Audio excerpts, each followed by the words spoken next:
নমস্কার বন্ধুরা। আজকে আমি কথা বলবো এই ভয়াবহ যে দুর্যোগ আসতে চলেছে 135 কিলোমিটার বেগে, যেটা এইটা নিয়ে কি কথা বলবো। সত্যি কথা বলতে কি, আমরা তো কলকাতা শহরে বাস করি। আর হ্যাঁ, কলকাতা শহরেও যে দুর্যোগ আসে না বা দুর্যোগ হয় না, ক্ষয়ক্ষতি হয় না, তাতে যে কারোর ক্ষয়ক্ষতি হয় না সেটা নয়, হয়। কিন্তু আমরা খুব তাড়াতাড়ি পারি ওভারকাম করে নিতে সেটাকে। কিন্তু সেটা সুন্দরবনবাসীদের কিন্তু অনেক সময় লাগে, অনেকটা বলতে অনেকটাই সময় লাগে।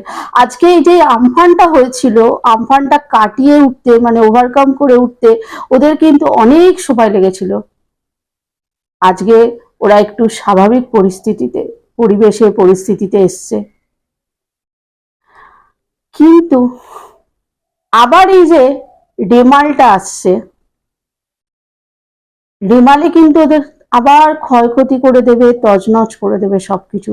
কারণ আমরা যেরকম খবর শুনছি প্রতিনিয়ত, সেই খবরের ভিত্তিতেই আমি বলছি যে 135 কিলোমিটার বেগে যে আসছে রেমাল, রেমাল কিন্তু আবার সব কিছু তছনছ, আবার ওলটপালট করে দেবে ওই সুন্দরবনবাসীদের। তাই আসুন তাদের জন্য আমরা ভগবানের কাছে প্রার্থনা করি, কারণ এর থেকে বেশি কিছু তো আমরা করতে পারবো না। তো এইটাই আমরা করতে পারবো ঘরে বসে। তো ঘরে বসে আসুন সবাই মিলে ভগবানের কাছে প্রার্থনা করি, যাতে সুন্দরবনবাসীদের ক্ষয়ক্ষতির হাত থেকে যেন তারা বাঁচতে পারে, তারা যেন সুরক্ষিত থাকে, তারা যেন ভালো থাকে। সুন্দরবনবাসীদের কথা তো বললাম, তার পাশে গুরুত্বপূর্ণ আরেকজনদের কথা বলবো।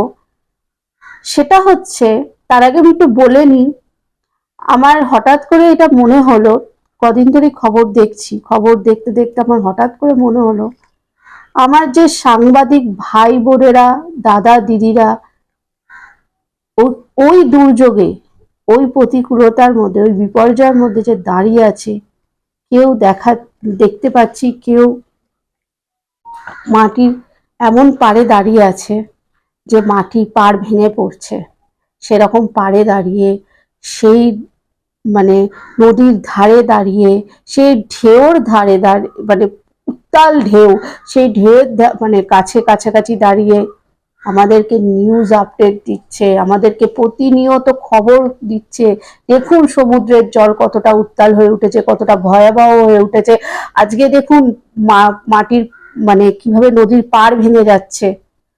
তো প্রাণের ঝুঁকি নিয়ে, প্রাণ হাতে নিয়ে আমার যেই সব দাদা দিদি ভাই বোনেরা আজকে আমাদেরকে প্রতিনিয়ত খবর দিয়ে চলেছে, প্রতিনিয়ত খবরের আপডেট দিয়ে চলেছে এই রেমালের, আমরা কি পারি না তাদের জন্য ঠাকুরের কাছে প্রার্থনা করতে, যাতে তারাও যাতে ভালো থাকে, সুরক্ষিত থাকে, যাতে ভালোভাবে তারা বাড়িতে ফিরতে পারে। কারণ আপনি একটু চিন্তা করে দেখুন, এই দুর্যোগে আমরা বাড়ি থেকে তো বেরোতেই পাচ্ছি না। আবার আমাদের আপনজনেরা যারা বাইরে আছে, আমরা ভগবানের কাছে কি ডাকছি, বাবা দুর্যোগ হওয়ার আগে যেন তারা বাড়ি ফিরে আসে, তারা যেন দুর্যোগের মুখে না পড়ে। আর সেই একই সময় দাঁড়িয়ে সেই সাংবাদিক ভাই বোনেরা, দাদা দিদারা সেই দুর্যোগেই দাঁড়িয়ে আছে।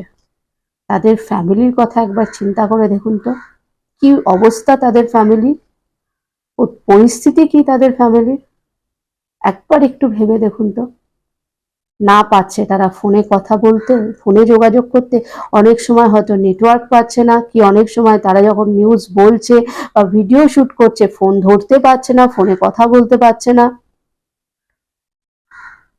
কিন্তু এই দুর্যোগে যদি ফোনেও যোগাযোগ না করতে পারে, তাদের কাছে যেতে না পারে, তখন তারা বাড়ি ফিরতে না পারে, তাদের পরিস্থিতি কি বলুন তো। তারা তো তাদের কাজের জন্য সেইখানে পড়ে আছে, যাতে আমরা ঘরে বসে প্রতিনিয়ত খবরটা পাই যে কি হচ্ছে, কি হতে চলেছে, আমাদেরকে খবর দেওয়ার জন্যই তারা ওইখানে পড়ে আছে। তাদের একবার শুধু চোখ বন্ধ করে যদি আপনারা ভাবেন তাদের ফ্যামিলির কথা, তাদের সেই ফ্যামিলির পরিস্থিতির কথা, তাহলে বুঝতে পারবেন যে আজকে তাদের কি অবস্থা, তাদের মনের ভেতর কি অবস্থা চলছে। রিমাল তো বাইরে ঝড় আসছে, তাদের ভেতরে যে কি ঝড় চলছে একবার একটু ভেবে ভেবে দেখবেন।